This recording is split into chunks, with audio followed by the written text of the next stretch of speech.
Maca Comunica, podcast de variedades em Niterói.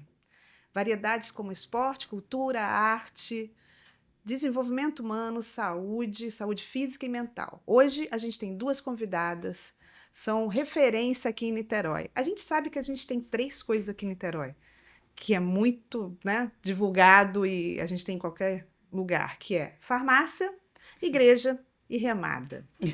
Remada é uma febre, né, Luísa, Lília? É. Temos aqui a Lília, a Lília e Luísa. Vamos falar sobre a Luísa, que é fundadora do projeto Voo de Canoa, programa socioambiental com missão de disseminar educação, esporte e cultura de forma integrada. Tem 15 anos de experiência com canoa polinésia e dezenas de artigos publicados sobre a história do esporte. Lília Godoy é treinadora do clube de remada do Clube Naval. Além de remadora e treinadora, ela é especialista em performance e criadora do método Integração. No método Integração, Lília ajuda a vencer a autossabotagem no esporte através de técnicas que unem mente, corpo e equilíbrio energético. Então, cada uma com seus mundos, né, da remada, que é uma delícia, eu sou remadora também. E adoro, né, o contato da natureza, o mar, me ajudou muito, uma superação de vida mesmo, né? Eu estava me separando e vim com ele e me separei dele, mas a remada chegou e ficou. E aí a gente tem, agora para a gente conversar um pouquinho, eu queria falar, Luísa, qual foi a motivação e os desafios que você fez na sua travessia? A travessia da Ilha Grande, que você Isso, diz, foi uma das principais travessias, realmente, a que marcou muito a minha jornada como remadora. Foi em 2012, por isso eu perguntei se foi a travessia da Ilha Grande. Eu já fiz muitas travessias e realmente essa marcou, porque bom, a primeira, essa que a gente fala tanto, né, é a travessia em que eu fui solo, de Niterói até Ilha Grande, foram 130 quilômetros e eu fui sozinha em uma... Tinha apoio, né? Tinha um veleiro acompanhando e tudo foi projetado, assim, foi organizado de forma a seguir um propósito. Então, até o fato de ser um veleiro, que não é um barco o mais apropriado, digamos assim, mais prático para você realizar um apoio de uma travessia, foi escolhido por conta de ser movido a vento. Então, eu tinha um propósito de chamar atenção para a preservação dos mares. Como bióloga marinha, esse era o meu propósito inicial, assim, na busca de patrocínios. O nome da minha canoa é Guardiã, dessa minha canoa individual, e eu tinha essa ideia de guardiã dos mares. Mas a motivação, Macarena, ela vai além até do que esse propósito, né? O que eu sempre tive essa reflexão, assim, o que motiva a gente para essas grandes travessias é um mistério da alma muito profundo, porque o que nos motiva para a busca, eu fico até arrepiada falando, está na nossa alma, é a busca pela felicidade. E a nossa relação, assim, a relação do remador com o povo polinésio que vivia em busca de ilhas. E nós vivemos em busca dessa felicidade. Qual é a relação disso? Então, chegar até uma ilha tem uma simbologia muito forte. E você atravessar de um ponto até outro, em qualquer grandeza que seja de uma ilha a 5 quilômetros da praia ou a 130 quilômetros, é uma busca de uma ilha. Então, a busca pela felicidade é uma direção, é uma introspecção muito forte e você acaba se encontrando. Então, quando você sai de um ponto até outro, geograficamente, dentro de si, você também vai para um outro lugar dentro de si mesma. Então, essa foi a minha grande motivação sempre é a minha grande motivação ao preparar as minhas travessias e não foi diferente com essa da Ilha Grande. Bacana, é verdade, porque quando eu vou remar, a minha experiência, o que me deixa um pouco assim desnorteada é quando o leme não sabe para onde vai. Isso para mim não tem fundamento e sentido. Onde você vai? Vamos indo não. A gente quer ter um destino, né? Esse destino é importante para a gente ter essa conexão com o mar, né? Essa travessia através do mar é completamente diferente de outras maneiras de você chegar, né, em algum lugar. Então, é bem interessante. E, Lília, e você? a sua busca, assim, a sua motivação dentro da remada? Dentro da remada. Quando eu comecei, era mais assim, só para eu remar mesmo. Não queria competir, minha vida desde criança, né? Participei de competições e tudo. Mas eu não queria competir, eu queria uma atividade que eu sempre gostei de remar, queria uma atividade. E me foi apresentada a canoa polinésia. E aí eu comecei. E fui sendo empurrada, sabe? Cada vez mais, assim. Às vezes eu pensava, porque eu também era muito ligada à corrida, a outros esportes, né? Você tem Já até tinha um equipe de projeto, corrida, né, de corrida. E a canoa foi, assim, me abraçando, sabe? Porque eu acho que, no fundo, por isso que eu falei, eu acho que a gente acaba tendo o mesmo ponto, assim, de chegada, né? Que é o autoconhecimento. Então, ela, né, falando da busca da felicidade, e eu vejo a competição como um meio de autoconhecimento. Porque quando você deve ter sentido isso na Ilha Grande, quando você tá num momento de tensão ali no esporte, ou competindo, ou se desafiando, você não tem como fugir de você, dos seus medos, das suas inseguranças, das Você tá no suas meio do mar, né? dúvidas, dos seus bloqueios, das suas fraquezas. Não tem como você fugir. Então, na verdade, na minha visão, né, os atletas deveriam usar a competição como meio de autoconhecimento e não como ego. Então, o grande problema, todo aluno que chega para mim Tem querendo, bastante ego aí, né? todo Vocês aluno que sabem chega disso. para mim para competir, eu falo: "Por que que você quer competir?" Eu tô até para fazer um vídeo aí que eu vou fazer essa semana sobre aquela frase, né, o importante é competir. Será? Por quê?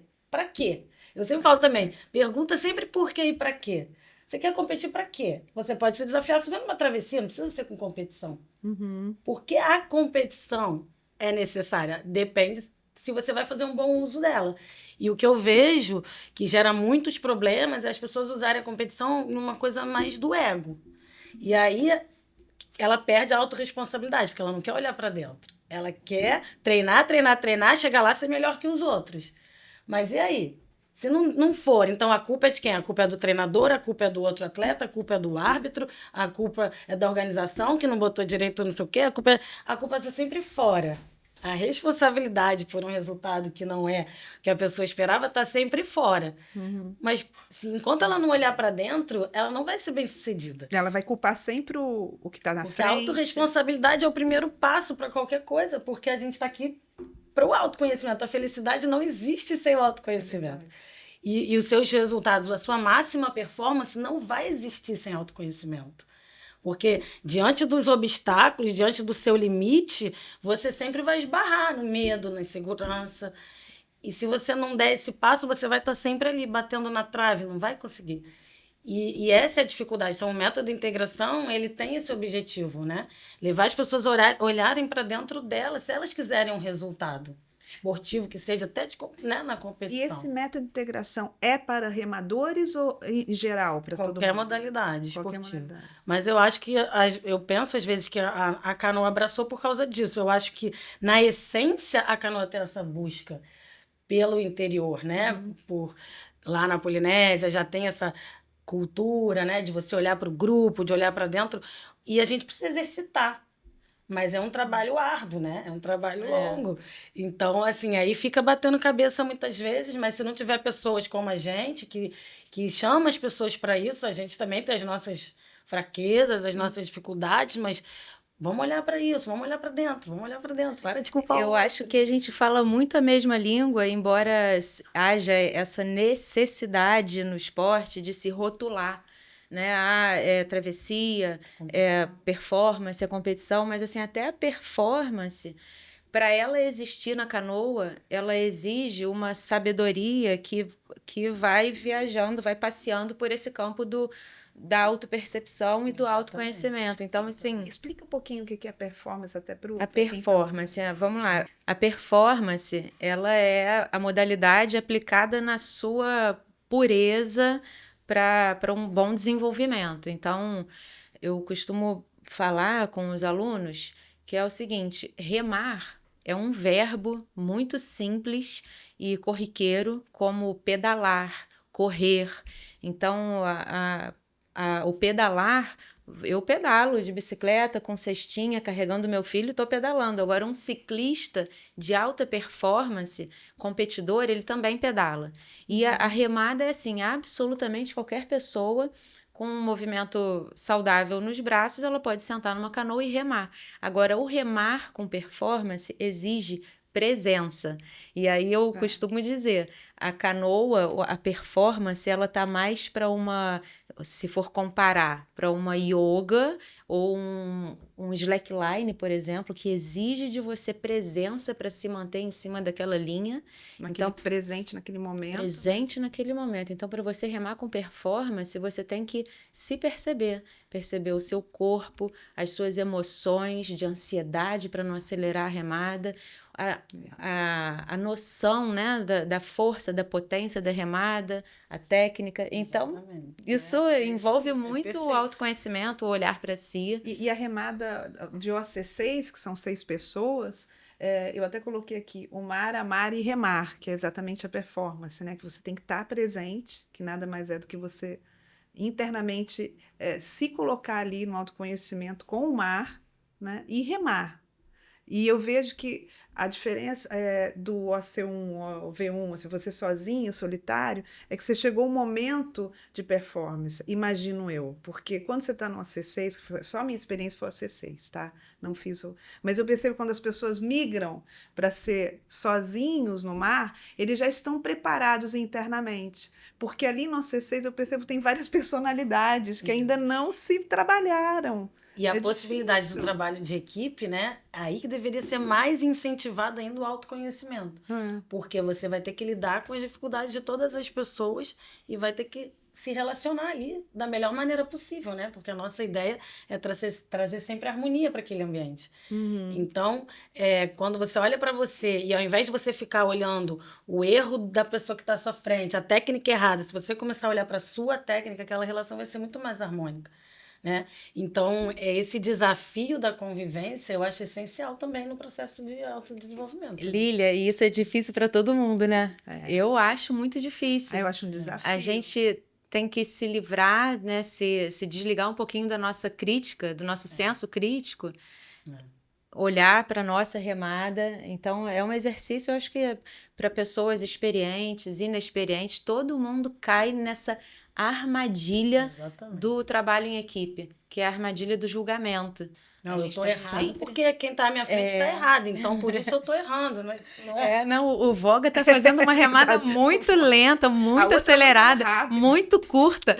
Ou então, assim, eu não tô escutando a chamada da troca, a chamada tá muito baixa, por isso que eu tô errando. Será que é a pessoa que não tá ficando necessariamente, assim, atenta à chamada da troca, aos sons do ambiente? Quando eu faço exercício com o metrônomo, que eu boto um sonzinho, e a pessoa, não tô ouvindo, eu falei, tá, você vai ouvir. Treina seu ouvido que você vai ouvir. E aí é uma luta, mas aí dá pra ver direitinho a pessoa que não se concentra.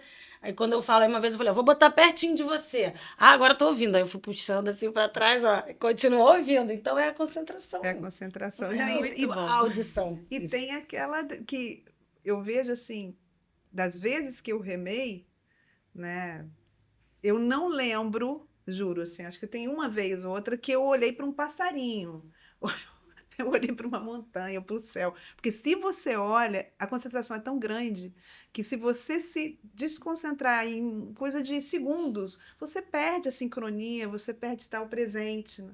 Tem gente que consegue fazer isso, eu não consigo. Mas eu acho que esse é um desafio. Ainda. É um desafio que, assim, você pode chegar nesse momento. Eu acho que a Lília, né, tem um know-how para falar disso, assim, a gente tem que buscar esse conforto, é como se fosse uma aula de yoga, né? Buscar o conforto dentro do desconforto. Então, assim, você desenvolve na canoa, você trabalha muito a questão da visão periférica, né? Eu tô aqui olhando para você, tô vendo a Lília movimentar a cabeça, concordando. Então, essa visão periférica, ela ativa, assim, na canoa, no mar, a gente ativa muito os nossos sentidos.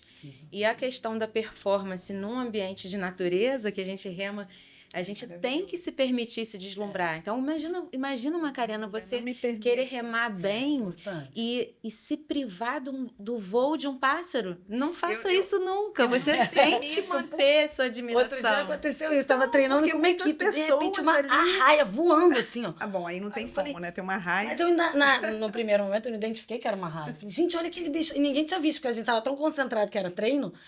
Daqui a pouco eu de novo falei, gente, mas que bicho é esse? Ainda não identifiquei. Aí no terceiro voo eu falei, não, gente, para, que é uma raia voando, peraí.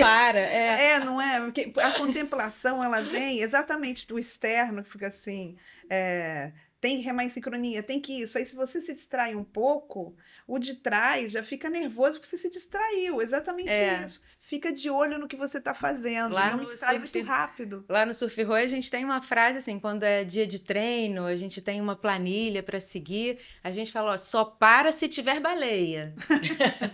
Então, assim, a gente tem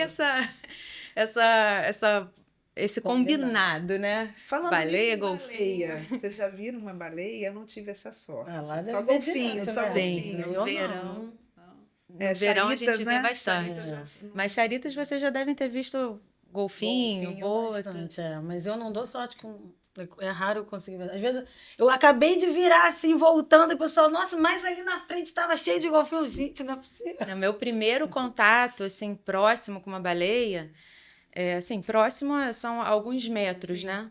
Mas desde a primeira vez que eu tive um encontro no mar, eu remando, e Sozinha? passar uma baleia, nessa ocasião eu estava sozinha na canoa individual, mas tinha mais 2 pessoas em outras canoas. E aí a gente... o que me impressionou, Macarena, foi perceber, escutar o respiro da baleia. É algo assim, você vê aquele animal do tamanho dessa mesa, assim, enorme, 6 metros, 7 metros, e ele faz assim. Olha. Aí você escuta no oceano uma respiração igual à sua, pulmonar. E é um animal enorme, de Grandioso, toneladas. né? E aquilo me deixou muito impactada, assim, desde a primeira vez. Então, todas as vezes que eu tenho encontro com baleia, eu tenho esse mesmo sentimento, uma assim, emoção. como a natureza é incrível, um ser vivo que respira o ar igual a gente, vive no oceano. Então, e olhar o olho de uma baleia é uma coisa mais louca ainda. Você vê o olho, o olhar, parece que a gente se comunica de alguma forma. Então, Fala que tem a Deve linguagem ter. baliês, né? opa! Aí só Dolly, o Nemo. A linguagem da baleia.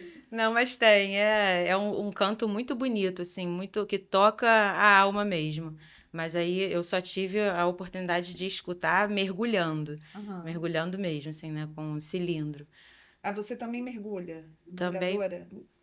Eu sou mergulhador, assim, não com frequência, mas já mais de há praticamente 20 anos, assim. Eu sempre viajo, não perco a oportunidade de mergulhar. Então, eu já mergulhei em lugares como Fernando de Noronha, no Mar Vermelho, em Israel.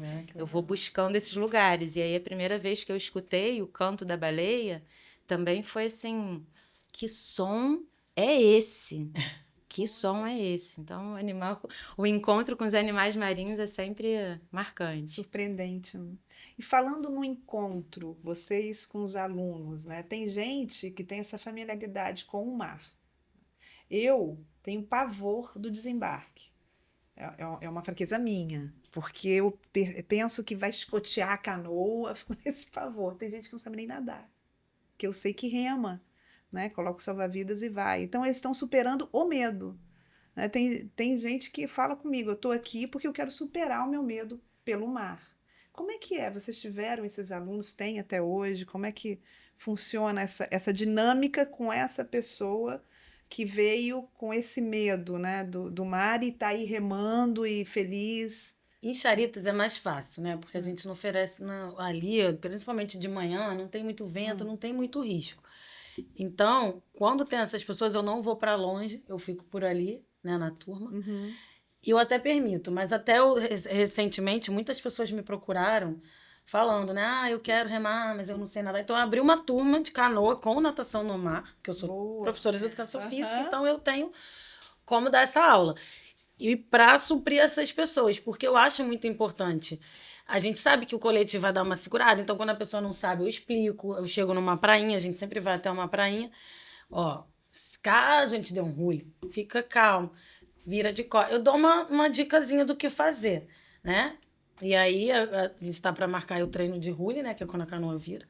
Para ver como que cada um... Porque às vezes tem gente que não fica nervosa, tem gente que fica. Normalmente quem não sabe nadar, o maior problema não é que ela vai se afogar. é o nervosismo que ela fica. É que ela não O sabe o que vai desespero fazer. que ela fica, né?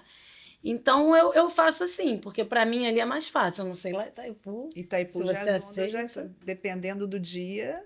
Eu acho que assim, quem está por trás do clube, no caso, né, que representa, do que representa a canoa para as pessoas, para a população, quem está por trás do clube tem que ter o senso de responsabilidade para que não existe a medida do medo, né? É muito individual. Então tem que existir um controle, um certo controle dentro desse ambiente que não é muito controlável, mas o que você pode cuidar para manter a segurança. Então, às vezes a pessoa tem um medo e realmente a gente tem que ver como é que vai expor essa pessoa a um mar com ondas, a um mar com vento. Então, eu tinha antes uma coisa, Lilian, que era assim, eu não aceitava remadores que não sabiam nadar. E aí, depois eu fui entendendo que é possível fazer isso, porque tem o colete de flutuação que elas usam, que no meu clube Tem que é colocar. Também é obrigatório. obrigatório. Mas ainda assim, eu tenho a responsabilidade como clube de ter Dar um o suporte. cuidado com esse. Então, assim, todo mundo usa colete. Eu sei que tem um universo ali de pessoas que nadam bem e outras não nadam não tão bem. Então, qual é o limite de tamanho de mar que eu posso me submeter como aula, né, como clube? Existem mares que, mesmo num conjunto ali de 30 pessoas, eu sei que 20, 15 sairiam bem e outras ficariam muito adrenalizadas. Então, como é que eu faço? Eu padronizo, nivelo, como assim, pode parecer pejorativo, nivelar por baixo, mas não, é nivelar pela segurança, pelo limite Cada um. do que está mais, do que estaria com mais medo, digamos E assim. quando, às vezes, quando a pessoa fala assim, de cara, fala assim, vem aqui fazer uma aula experimental, a gente vê. Porque dá para você fazer algumas análises, né? Na aula experimental, na hora de entrar na canoa, na hora de sair da canoa.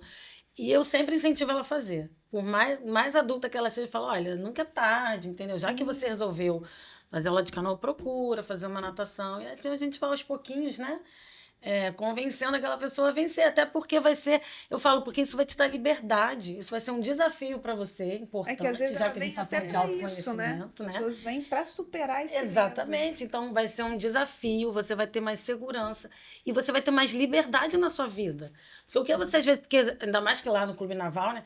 Você querer fazer um passeio de barco e tá todo mundo dentro da água, você não vai, porque você não sabe nadar, porque você tem medo, isso te priva da sua liberdade de fazer atividades. Então, vamos aos pouquinhos, tirando essas barreiras, até de vergonha, porque eu já sou adulto. Não, faz a aula, vale a pena, sabe? Não deixa de remar, mas também não deixa de fazer. E a canoa, um dos motivos que eu acho que a canoa veio com tanta força, assim, o esporte se tornou tão expressivo, não só na cidade de Niterói, mas no Brasil todo. Eu acho que um dos motivos é esse, assim, a segurança que o trabalho em grupo te dá para ir para o mar, né? 20 anos atrás, ou até mesmo mais ainda, se a gente voltar lá nos anos 70, quando começou o movimento do surf, o uso do mar, ele era, assim, entre aspas, restrito a aquelas pessoas que tinham a coragem mesmo de colocar a sua prancha debaixo do braço, descer para a areia, varar a arrebentação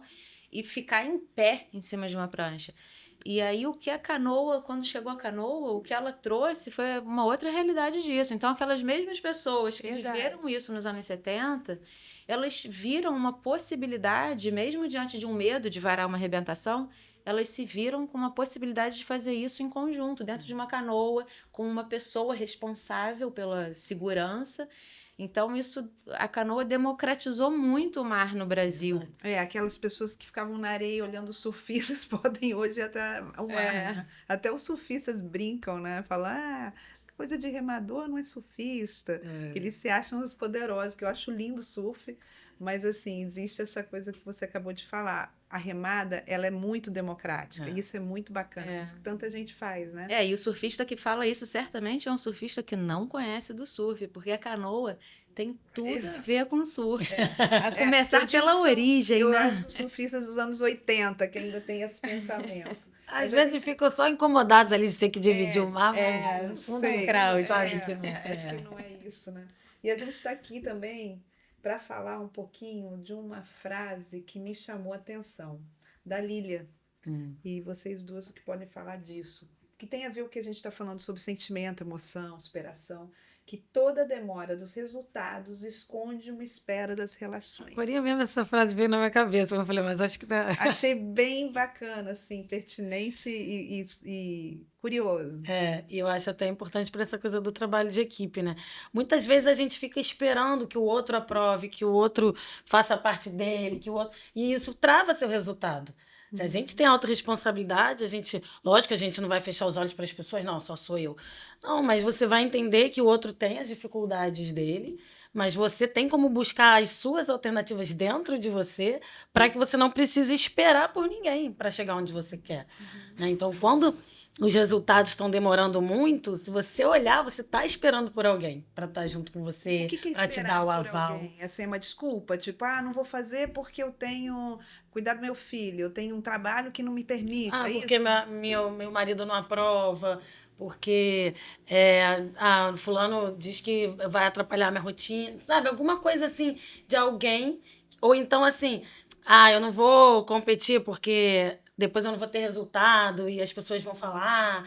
Sempre tem alguma coisa ligada a uma espera da aprovação e da afirmação de alguém. Olha só. Entendeu? Então, são tantas, mas é isso. Então, você às vezes está travando o seu resultado porque você está esperando a validação de alguém. Ou que alguém vá com você. Eu não vou porque meu marido tem que levar a filha na escola e aí não dá para eu ir, e aí não sei o quê. Mas se você se organizar, você sabe que você consegue. Tem clubes que tem remada do pôr do sol, que foi o caso do meu. Tem muitas alternativas que se você fizer, se você quer... Tem horários, né? Independente, sabe? E isso serve para muitas outras questões, né? Então, não espera muito pelas pessoas. Faz o que você quer. Mas... às vezes no trabalho, né? A pessoa quer começar um novo negócio. Mas meu marido não me apoia. Você, quando começou, né? Botar um clube e tal, no momento que era novo aqui em Niterói e tudo. Se esperasse, não, mas aí porque fulano disse que não vai dar certo. Isso é a visão dele, é a crença dele. Entendeu? E se você for ficar esperando que aquela pessoa acredite no que você já viu lá na frente, né? Nós somos pessoas visionárias, né? A gente enxerga, a gente quer fazer aquilo acontecer. Se a gente for ficar ouvindo que a pessoa fala, não vai dar certo. Não sei o quê. Fulano fez e não deu certo. Não sei o quê. E aí você não faz nada. Na verdade, sempre tem alguém para dizer que não vai dar certo. Eu lembro que eu te conheci a Lília há pouco tempo, né, no aniversário de uma amiga em comum, e eu vi o teu movimento exatamente com essa frase que eu lembrei, que tinha uma outra pessoa, falou, mas eu não vou remar, porque eu preciso fazer isso. Aí você falou, não, mas é muito cedo, eu não gosto de acordar cedo. Falou, 5h30 tem uma possibilidade. Aí a pessoa ficou sem... Então, e sábado? Eu falo pra você, tá bom, então uma vez na semana, sábado, você pode? Entendeu? Porque tem ela ficou sem alternativa. Se ela procurar, ela encontra. Se procurar, ela encontra. Ela falou, tem razão, de repente dá para ir. Isso é muito bacana, assim, ver que a gente pode superar até as nossas desculpas, né? Ver que a gente faz. E às vezes até isso, é uma desculpa, né? Tem uma outra frase que até de um cara conhecido aí da internet, acho que é do Ramon, que trabalha com Elton Euler, que agora tá bem falando aí na internet, né? E ele fala, quem não tem coragem para mudar, se prende na justificativa para ficar. Porque, né, justificativas para ficar onde você tá, você vai sempre ter. Agora, se você tem coragem, quiser mudar, você vai ter que ter coragem. Não é fácil.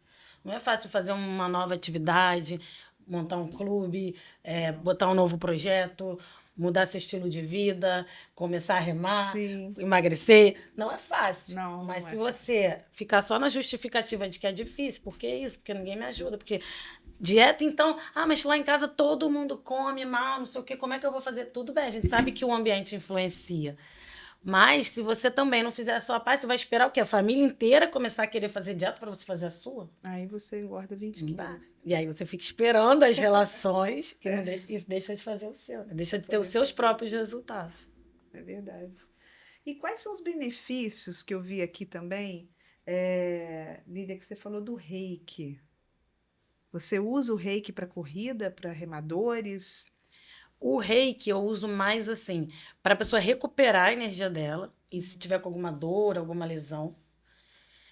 E nesse trabalho da questão interior, né, do crescimento interior, de olhar para dentro. Porque, na verdade, assim, o grande ensinamento do reiki Porque muita gente só vê a questão da imposição de mãos, mas é o equilíbrio dos chakras, né? Que são centros de energia.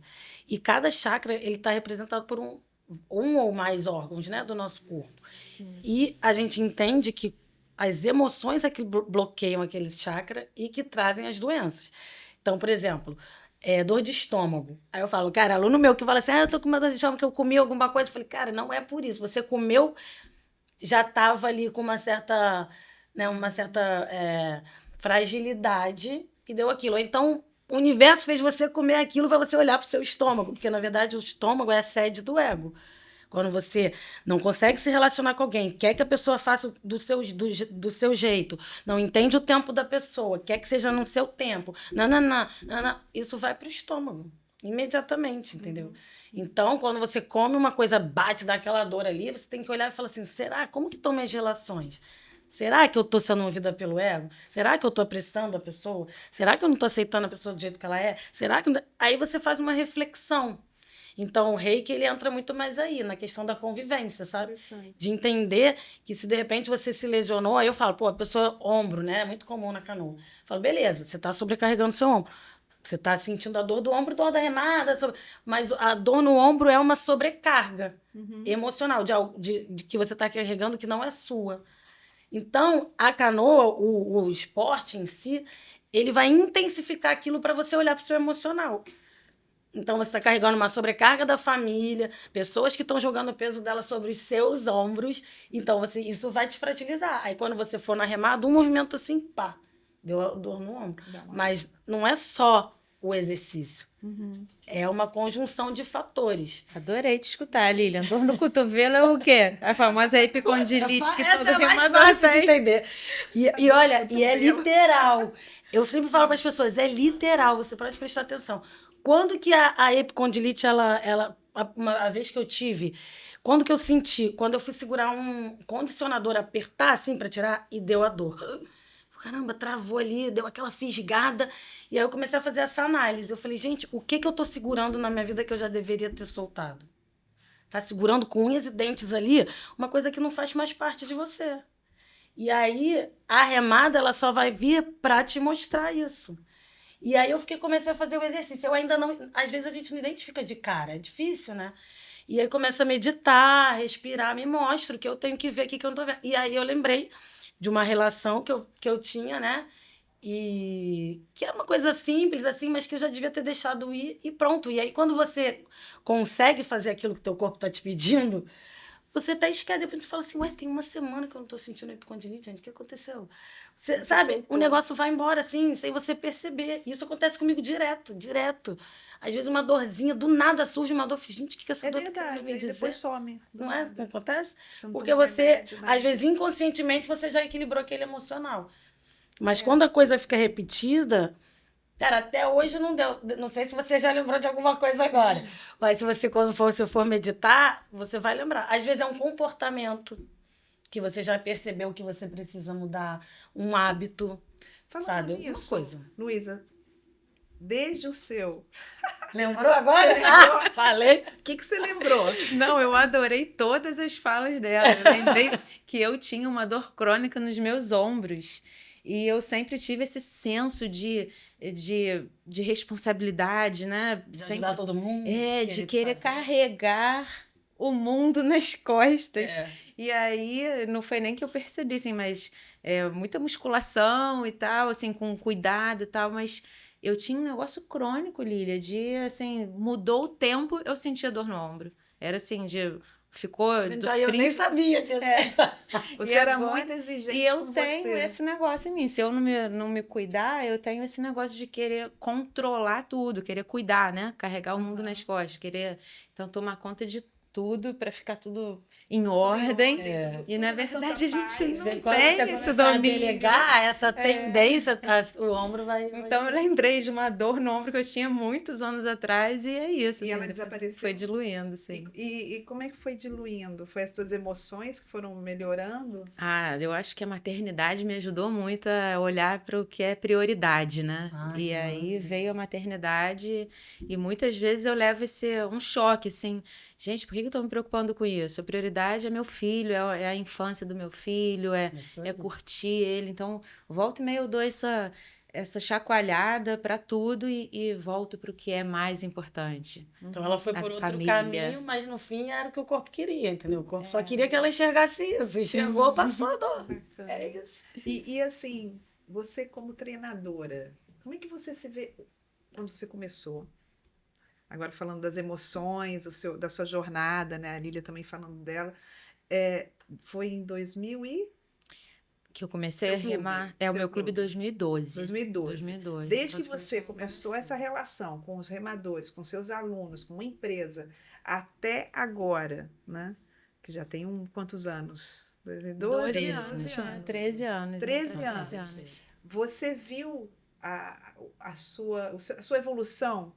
Como é que foi? Sim, Que era você eu acho que treinadora em 2012 e que você é treinadora hoje? então, aí a primeira coisa, assim, é até a palavra treinadora, assim, que é uma coisa que eu nunca nem usei para mim, mas realmente quando o clube começou, era tipo o peso do mundo nas costas, né? No ombro, aquela dor no ombro. Olha como é que os assuntos se São conectaram, poucos mas clubes, né? eram internet. pouquíssimos clubes e eu fazia absolutamente tudo, assim, a introdução da pessoa, né, no esporte, uma apresentação do esporte e depois o desenvolvimento da técnica conforme eu aprendi. Então, eu reproduzia o que eu escutava, o que eu aprendia né, do Marcelo Depardo, que me ensinou a remar. Então, o esporte ainda estava muito incipiente, assim, no Brasil. Hoje, o Surf Roy, o meu clube é completamente diferente. Eu tenho um profissional de educação física que é o responsável por passar os treinos, por passar as planilhas de treino.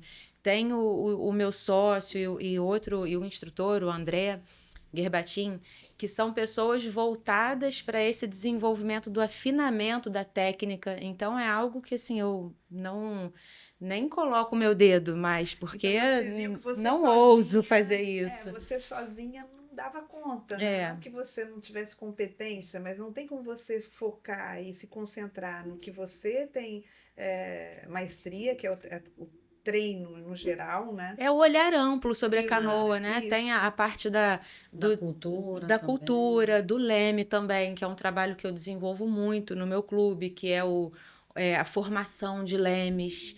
Então, esse olhar amplo da canoa, da prática do esporte, da gestão do clube. Então, eu acho que foi aí também, né? Que esse olhar dessa dor no ombro desaparecendo, é vendo que, assim, a gente cresce com todo mundo tendo os seus direcionamentos dentro do esporte. Eu acho que foi dessa maneira que a gente conseguiu alcançar, eu acho que uma reputação que hoje o Surf Roy tem de ser um clube muito Voltado envolvido ao com o social. comprometimento, o social, o comprometimento com a cultura, com a origem do esporte e até mesmo com a técnica, né? A partir do momento que a gente tem... Aí a Lília, é muito bom estar aqui, assim, nesse momento com uma pessoa que é profissional da área de educação física, que é uma vertente do esporte que é muito importante a gente ter esse olhar hoje, né? É uma prática esportiva que precisa desse olhar cuidadoso, técnico do profissional. Para quem vai começar a remar, né? Falando agora, a gente está indo para o final. E queria saber o que vocês recomendam assim, para alguém que está. Eu quero muita gente assim, fala, você rema? Fala, gostaria muito de remar. O que ele precisa, não só remar, mas assim, algum esporte, algum condicionamento físico, digo, não esporte, que ele possa, para não se lesionar, a parte emocional, qual seria para cada uma a recomendação assim benéfica, que a gente já sabe que é estar no mar, né? Mas o que vocês dariam como um recado para essa pessoa que quer começar? Olha, o meu recado é o inverso do que seria uma recomendação. É que a pessoa se livre da autocobrança, porque hoje em dia a gente vive em um ambiente de muita cobrança, né? E autocobrança. O tempo todo a gente tem que ser o melhor, sabe? Nas redes sociais. tudo que você visita, que você rola a sua tela lá para cima, faz você aumentar o seu nível de ansiedade do tipo, nossa, eu não estou fazendo isso, não estou sendo a mãe que eu deveria ser, não estou sendo o atleta que eu deveria ser, não estou treinando o suficiente, estou treinando, mas a minha alimentação não está boa. Então, sempre tem alguém no Rio. Sempre uma cobrança, sempre tem. Então, se a gente colocar mais uma recomendação, olha, eu recomendo que você dê o primeiro passo, não se cobrar, entender que vai ter um momento, assim, você vai enxergar, sentir o corpo, para você dar esse passo de agendar uma remada às 5:30 da tarde ou 5:45 da manhã, mas O importante é começar. Sem essa cobrança de pensar em metodologias para como seguir da maneira correta. E eu acho muito importante também isso, buscar o seu bem-estar, né?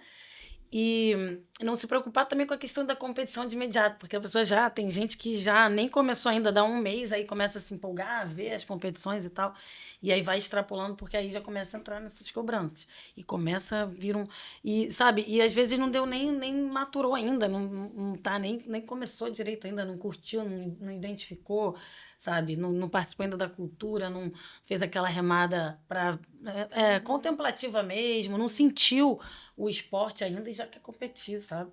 Então, mas eu acho muito importante também que a pessoa entre, é um complemento ao que ela está falando, mas ao mesmo tempo entre intencionando olhar para dentro. Porque não é olhar para dentro para se cobrar, mas porque para entender que ela vai ter que ter autorresponsabilidade a partir do momento que ela vai entrar numa canoa com mais 5 pessoas. Então, se a pessoa não estiver disposta a isso é uma coisa que a gente já conversou, tem o Marcelo Dias, que é um outro remador aí, que fala bastante sobre canoa, cultura e tal, as pessoas começam a sair do esporte, como se a culpa fosse do esporte. Não, a culpa não é do esporte. A culpa é das pessoas que não querem olhar para dentro delas, não têm autorresponsabilidade e culpam o mundo inteiro, como a gente já falou, né? E perde o prazer, porque ela só quer ver treta, entendeu? Então, ou ela quer ser o Leme em um mês, ou ela quer ser a avó contra a avó. E não entender que existe... Cada banco tem sua importância. E que cada um vai chegar lá às 5:45 da manhã, nem todo mundo dormiu bem, nem todo mundo tá com a vida boa. Às vezes a pessoa teve à noite, o filho chorou, não dormiu bem, entendeu? Aconteceu qualquer coisa. E a gente... Eu não tô falando que é fácil, não. Mas o que eu tô falando é que a pessoa entenda que ela vai passar por isso. E que ela intencione olhar para ela. Porque como que ela pode contribuir? E não como que ela pode criticar. Como eu posso contribuir para tornar isso aqui um lugar melhor? Com as minhas dificuldades, com os meus desafios interiores. Até saber como lidar com o coletivo, que isso é muito bom. A gente aprende muito com outras pessoas como equipe, né? De você saber quando se falar, ou ser mais complacente, ou às vezes não, dar limite, né? Saber a hora de dizer, olha, não gosto disso, ou vamos lá, incentivar porque da mesma maneira que a pessoa não pode ficar se cobrando, ela também não pode cobrar o outro, né? Ela vai se cobrar, mas ela vai ficar cobrando o outro, sabe? O comportamento assim, que ela gostaria que eu tivesse. E não é assim, né? É a empatia, né? Exatamente. Eu falo no meu curso de Leme que, assim, a gente sabe desenvolver a empatia. É muito fácil. Como? Olha para o WhatsApp. Quando você vê um emoji, uma carinha, você já não está acostumado a bater o olho em um emoji, em uma carinha daquela e perceber qual é o sentimento que está por trás? Um emoji de uma carinha derretendo, uma carinha com um foguinho aqui em cima. Os remadores são várias carinhas. Isso é legal. E aí, assim, você desenvolver a empatia é como se você estivesse lendo os emojis do WhatsApp. Só que nas pessoas, qual é a expressão? O que aquela carinha, o que aquela expressão está passando hoje? Acho que ela está um pouco distante. Então, como que você vai se comportar diante daquela distância? Às vezes, aquela carinha tá dando um sinal, sem muitas conversas hoje. Então, a gente consegue ser empático, é só a gente querer. É a intencionalidade, né, Lili, que você falou agora. É perceber. Luísa, qual é o seu Instagram? @voo de canoa. Voo de canoa. É o nome do meu livro. Ai, o seu livro é maravilhoso, assim, apesar, assim, eu estou falando, mas eu não li ainda, mas muita gente, assim, os remadores falaram sobre o seu livro, já pegaram alguns trechos do seu livro e leram para mim, achei lindo, eu ainda vou ler. Então tá aí a dica, Vou de Canoa, é o clube da Luísa Perim, que é o Surf Roll, e fica em Itaipu, então vocês também têm um livro para ler. E tem a Lília Godoy, que está no Clube Naval, né, Lília? O nome do clube é Marieva, que significa acalmar em havaiano.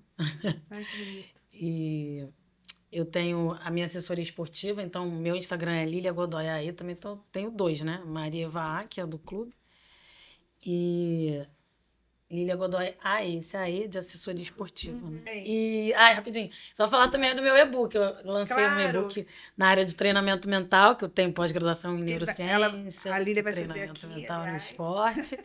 Então se chama Da Frustração à Glória, transforme sua mente, mude seus resultados. Justamente para a pessoa entender que tá aqui. Primeiro, ontem eu vi uma frase que eu gostei muito: primeiro a medalha vem na cabeça, depois que ela vem no pescoço. Isso aí. Isso aí. Gente, muito obrigada. Adorei a participação de vocês. Mais remadores vão vir para Niterói depois dessa nossa conversa, né? E muito obrigada mesmo, que amar e remar faz Sempre parte. bom, né? Obrigada, Segunda entrevista que a gente Macarena. faz junto, Foi né? ótimo. Foi ótimo estar com vocês. Que legal. Obrigada, obrigada.